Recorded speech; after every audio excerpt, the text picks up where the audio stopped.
What's up, guys? So today, tonight, this morning, whenever you're watching this video, we're going home. We're going to Skyrim. You know, Skyrim is always fascinating.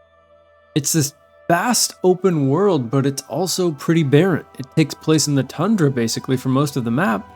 The other parts of the map that aren't tundra are swamp and sort of empty forests. So what is it about Skyrim that keeps us so enraptured? That captured the attention of so many, and that even though empty, and like I said, totally barren, feels so comforting and so lived in at the same time. Just the nature of the environment that Skyrim takes place in should feel, uninhabitable, because it is literally in this real life we live in. But there's something about it, whether I'm on top of the throat of the world or I'm just walking around the lands. There's something about it where it's almost like I can taste that fresh air. It feels so clean, it feels so comforting, and it feels so cozy.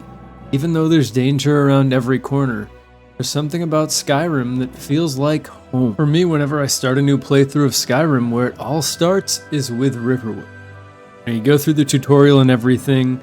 Once you emerge, once you've saved yourself from the dragon attack and everything like that, you find yourself in Riverwood, this small, tiny, cozy town by the riverside.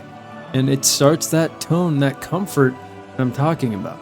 It's this pretty much one-lane village where you can pretty much see the end and the beginning from the beginning. This amazing, comforting feeling that you get the second you walk in there. The sounds of the blacksmith, whatever he's working on. People walking around, the inn to your right. It's all right there in front of you. It's all so cohesive, and it all makes sense. At the same time, Riverwood is surrounded by all this wild nature. There are wolves just outside of the village. In this little village, you find refuge.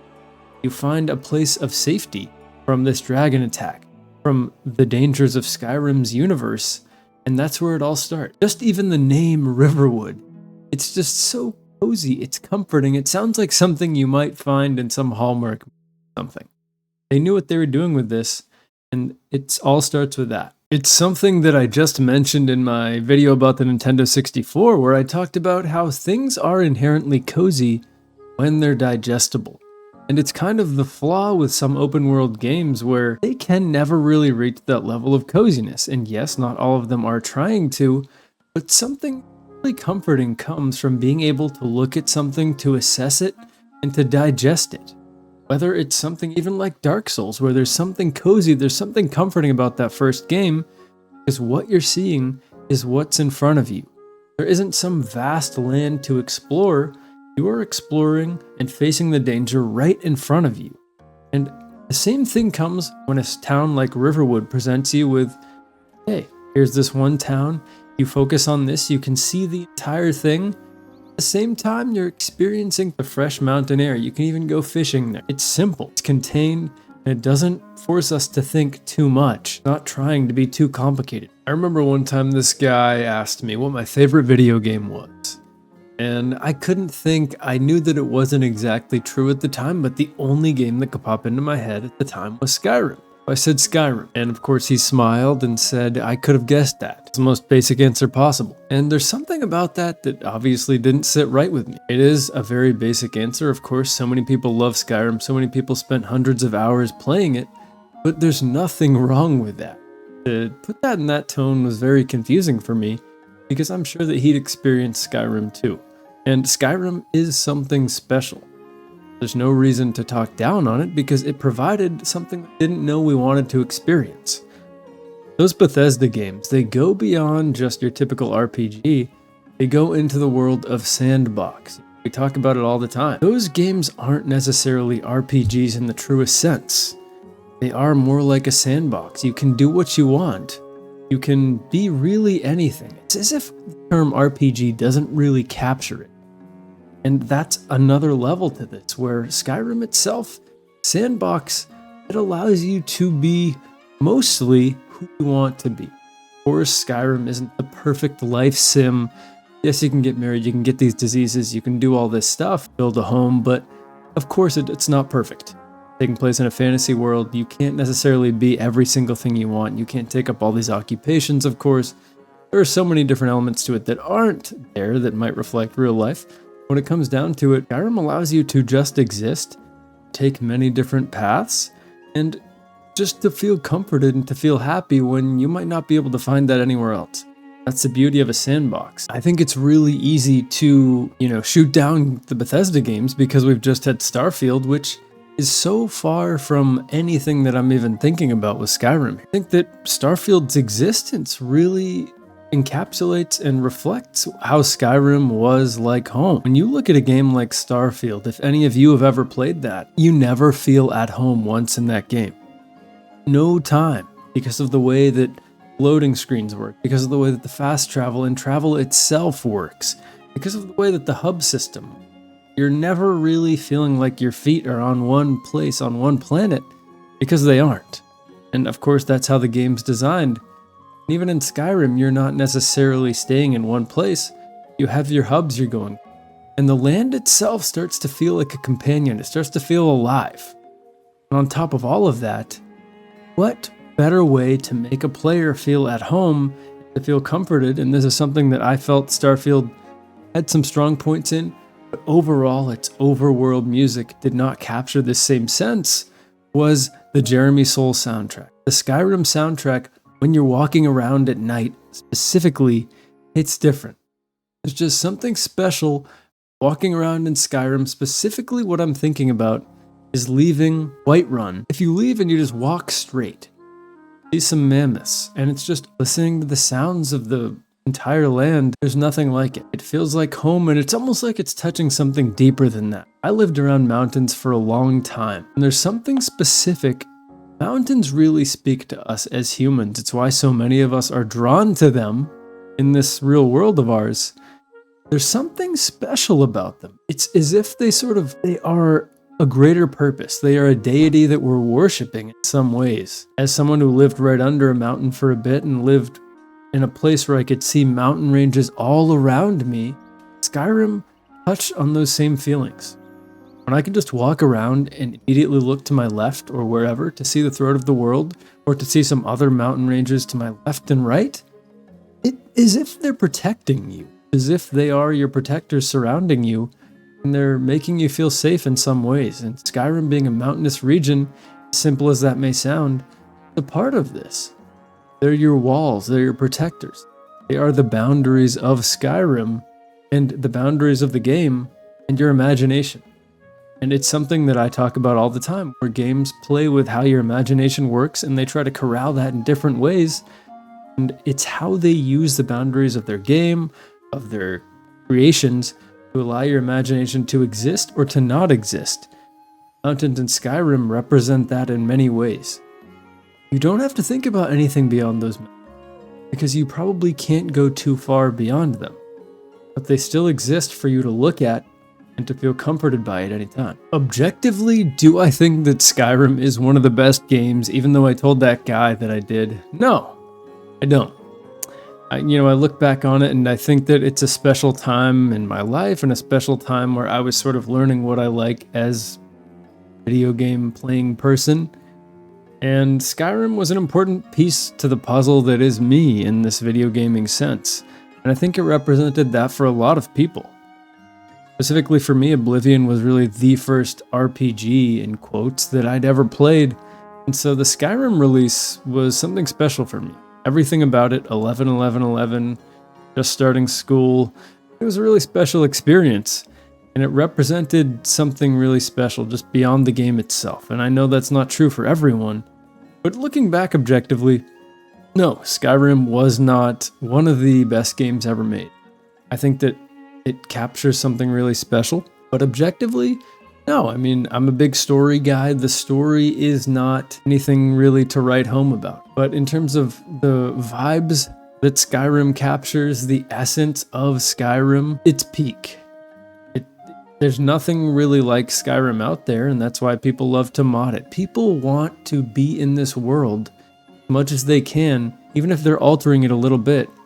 Foundation of Skyrim that allows that to happen. Skyrim is not one of the best games ever made, but it is one of the powerful games ever made. There was something about walking inside of an inn in Skyrim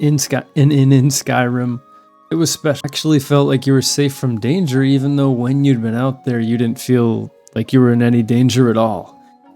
It was very interesting. The only other time I really felt the same sense of camaraderie and coziness when entering an inn or entering a building like that was actually World of Warcraft, which I didn't play a ton.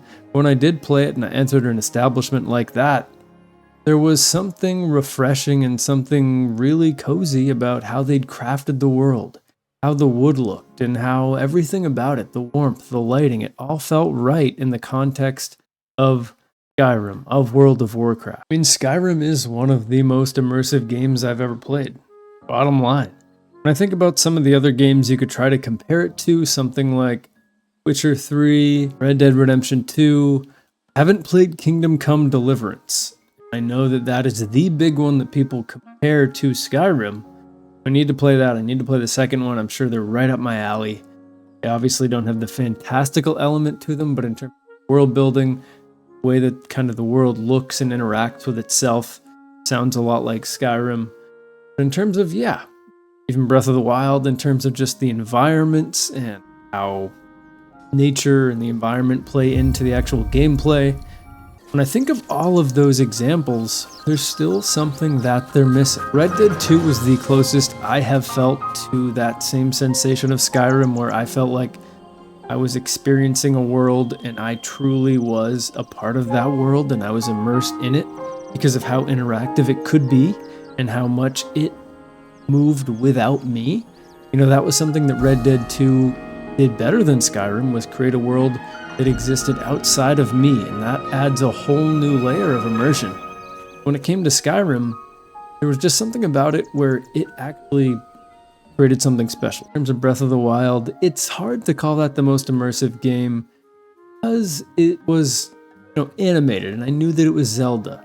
And there weren't too many elements to it where I could kind of make it my own. At the end of the day, I was Link, was on a certain mission. When it comes to Red Dead 2, at the end of the day, I was Arthur and I was on a certain mission. Same thing with The Witcher 3. I was Geralt, where I would say out of those three I've listed, that is the most customization in terms of how I could change the story and who I could make Geralt as a character. That was the most interesting. I know Arthur had a lot of choices too, but there's something I think about the perspective of Skyrim too. We can't underrate the first-person perspective when it comes to immersion. It allowed the world, even though it was smaller than the other worlds I've mentioned for the most part, it allowed the world to feel much larger.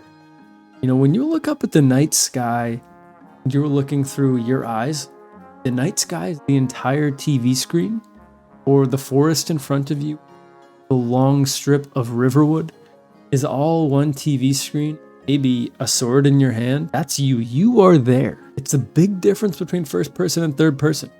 When it comes to third person, when I'm looking up at a night sky or when I'm in a city or watching some beautiful scenery like a sunset in The Witcher 3, I'm still Geralt, and I'm reminded of that constantly every single time I'm looking at the screen because I'm seeing Geralt every time. I think that's a really important detail and why Skyrim is, again, cozy, why it's home. Because in first person, that is me there. My brain is thinking that is me. I'm not being reminded, oh, there's the Dragonborn. I do like to play in third person, but when I'm in third person, I know that those night times aren't hitting. I know that the experience of Skyrim is not hitting the same. The reality of the perspectives. It's really fun, it's a big reason why I really respected the transition Resident Evil 6 to 7 to go first person. Create that full immersion horror, and why I'm excited for the new one, because you can switch. It really does add a level of immersion that third person just can't have. Of course, third person adds a level of immersion where you can craft who you want to be. At the end of the day, first person, my opinion, almost always trump third person when it comes to immersion. That is one of the key elements that allows Skyrim to be what it is and how it makes it feel such a way. Now, a really important element to talk about here too are the dragons. That alone allows Skyrim to be a world that is lived in, that is alive. Once you unlock the dragons, once you reach the point where they are dynamic, they're all over the place, they're attacking you in the middle of a mammoth hot springs, then you're in. then you don't feel safe in the slightest way, and you might see one approaching you from the distance, and there's nothing like that feeling either. The little things that Skyrim does. It's kind of doing what any great relationship will do too. Keeping itself familiar enough so you feel safe, you feel comforted. But every time you play Skyrim, there's going to be a new surprise. Or even if it's not a completely new surprise, it's the way that the dragon attacks you in a different place that leads to some interesting dynamic encounter. It's all of these elements. Maybe you have this certain disease where you can't do this. There's all these elements that come to Skyrim that really, even though people trash on Skyrim all the time, trash on all these Bethesda games, at the end of the day, it really does allow you to pretty much be who you want, if your mind will let you. If you're playing this game with a closed mind, of course you're going to say, this isn't a real RPG, you can't really change the story, which is true. You can only pretty much select one faction or the other. You don't have much say in how the story ends or anything. In terms of who you want to be, if you allow yourself to be immersed into Skyrim and you want to truly become that's what you want to be and you immerse yourself in that, you can do that. You want to, like my cousin when he plays these games, do like he would in real life and never murder anyone, read books, do all this stuff and only be a mage, and never complete the story because he wouldn't get into a war like that and only use his actual research magic for learning and exploring and running away if there's something too terrifying. You can be all of that. Or you can be the greatest hero you've ever wanted to be but never could in real life. It's the beauty of Skyrim. It goes beyond empty beauty when it comes to Skyrim as well. It goes beyond physical beauty when it comes to Skyrim as well. There's something empty about it. There's something empty about Skyrim. It is barren, like I said. It's a tundra. It's snowy. It's not inhabitable to be outside all the time. A freezing cold place. It's the north of Tamriel. I mean, this is not made for most humans, most races. It goes beyond physical beauty in Skyrim. It is more about what it represents. This is, of course, the game that every YouTuber has made a video about. This is mine. I feel like it's important to talk about this because Skyrim is like home for a lot of us.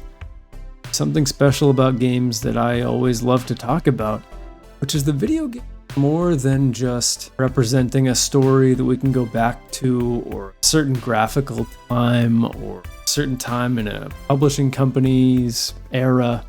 What they represent for us as people who played the games are memories, times that we existed in a certain space. When I think of Skyrim, I think of high school. I think of what kind of nerves and how much fear I was feeling in that first year of high school. I think of how much pressure was on me to be on the soccer team. I think of how I was terrified to talk to girls. And I think of how everything about what it meant to be growing up as a young man. November 11th, all of that went away. I still remember in Spanish class, the day that released, when it was 11/11 on that day, how excited I was. I remember all of it, and it's really for Skyrim, I think, for a lot of us, about what it represented at that time. And it feels like home for that reason, personally for me. But even more than that, like I've talked about, it feels like home because of the way that they crafted the environment of Skyrim. What would normally be awful tundra, barren, no one would want to live there, feels fresh. Feels cozy because we're surrounded by mountains. It's as if, strangely enough, even though Skyrim doesn't have the best graphics at all, sound design isn't the most amazing, about the way that it looks and plays and the music, it still is one of the only games where I feel like I could smell that fresh mountain air, that it would be the freshest I've ever smelled in my life. Untouched. And that's the Skyrim effect. It's a vibe that can't be matched and hasn't been matched since, let's be honest.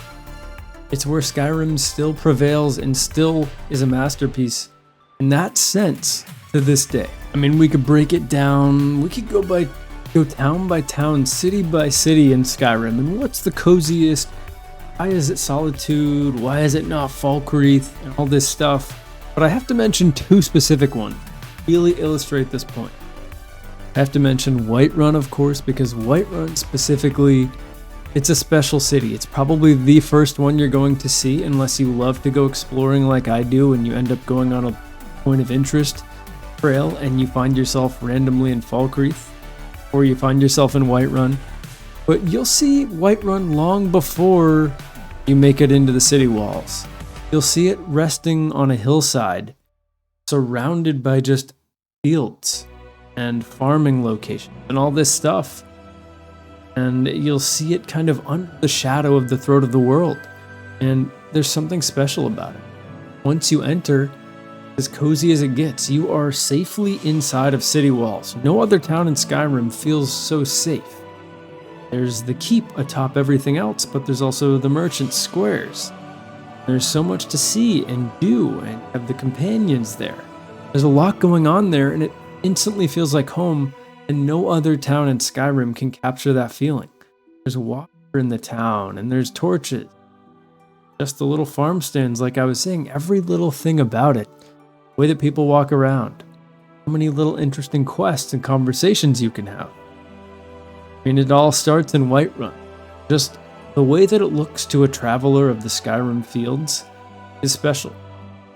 And the other one I actually want to shout out is Dawnstar.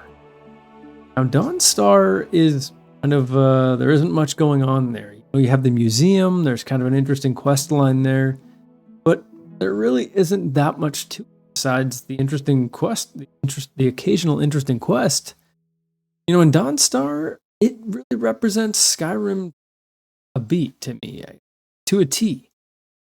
When it comes to Dawnstar, it is this constantly snowy town on the edges of the Skyrim ocean, and it's just this, has this little inlet, so the water actually comes into the town, the city, like, not a city, a town, like it's forming a little cove. And there's something so Skyrim about it. There's some perseverance. There's some coziness in other games, a place that would feel totally like somewhere I would never want to go because it's habitable and it just feels so unfriendly. The way that it was crafted, the way that it looks, it's cozy. It's as if when you go inside of a home in Dawnstar, you almost want to go back outside because the snow, the darkness that surrounds Dawnstar, the cold water, refreshing.